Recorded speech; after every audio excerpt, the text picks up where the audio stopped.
I had this book on my TBR for a while, but I finally got motivated to read it when I saw a review that Smitty did on her channel, Booksmitin. I'll have a link to her review and channel down in the description. You should definitely check out her awesome videos. Having walked away from her life of piracy because of the death of a loyal crew member and her own pregnancy, Amina has spent the last decade doing her best to raise her daughter in a leaky house on the edge of the Arabian Peninsula. She is lured back into action when the wealthy mother of Asif, the crewman who died, promises to pay Amina a veritable king's ransom to find her granddaughter Dunya, who has been kidnapped by a mercenary and alleged sorcerer from Europe. Motivated by a mixture of impulses, some more altruistic than others, Amina goes about reconnecting with her old crew, finding her ship, and sailing off to find the missing girl.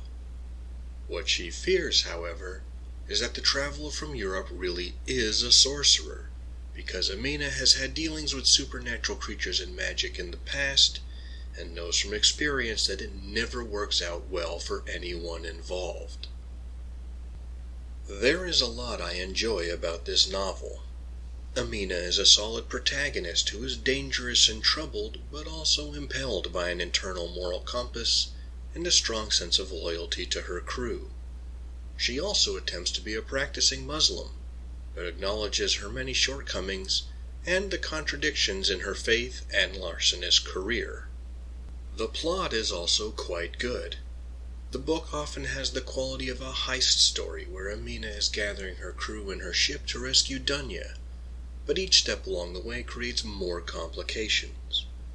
Nothing comes easily, which means there's a constant sense of tension as no matter how prepared the protagonists are, they always come up against something that puts them to the test. The setting of the western edge of the Indian Ocean in the time of the Crusader states is also excellent. Chakraborty does enough research to make it feel real and accurate, and then layers on a stratum of myth and magic to give readers the sense that anything can happen. As a historical fantasy, it worked for me. Perhaps most importantly, the novel is fun. This truly is an adventure book with a sense of danger, fortune, glory, and the thrill that comes with the risky undertaking of going into the unknown. That atmosphere is, for the most part, present throughout even as characters have regrets, internal conflict, and personal tragedy.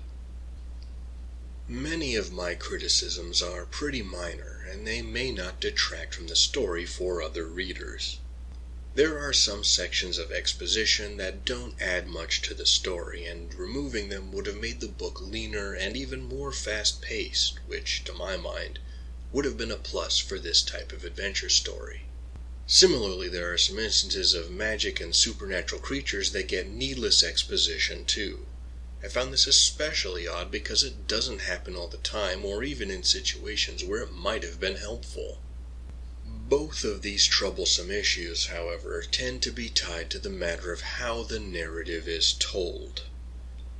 I don't mind first-person point of view, and I can even get around the fourth wall breaking.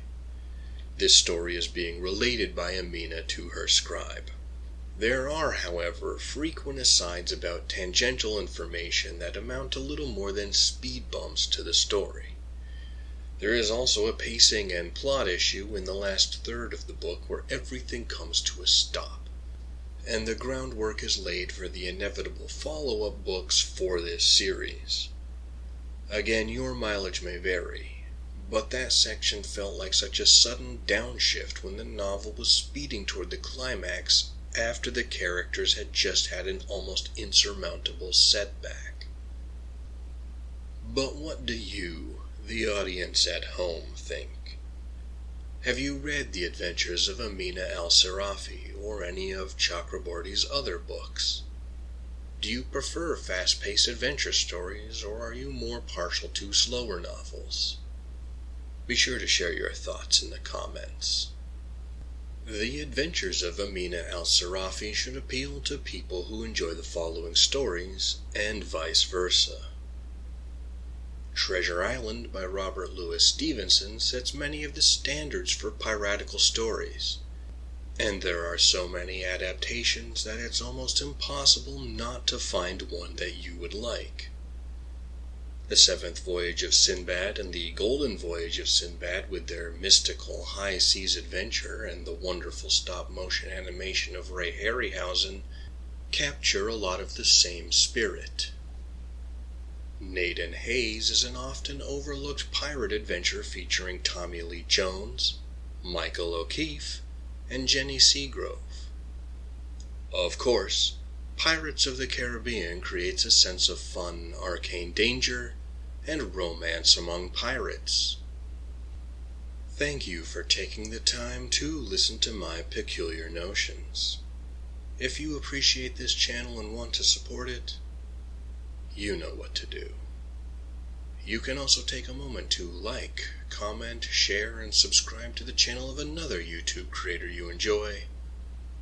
Otherwise, the algorithm will make them walk the plank. Until next time, read some good novels, live, and be well.